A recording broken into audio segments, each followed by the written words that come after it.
Full night भिगो के रख दिया था पानी में। माशाल्लाह बिल्कुल रेडी फ्रेश है।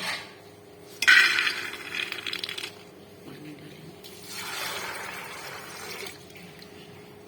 1 लीटर हरी मिर्चें,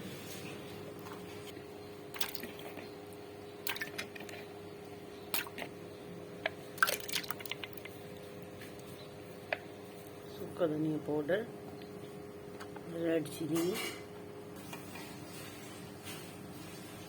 टर्मरिक पाउडर, गरम मसाला,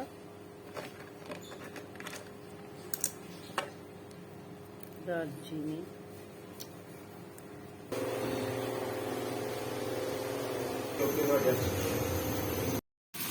यहाँ पे भी हमारा मसाला जो है रेडी हो चुका है। इसमें पानी चम्मच, इसमें बहुत टेस्ट आएगा।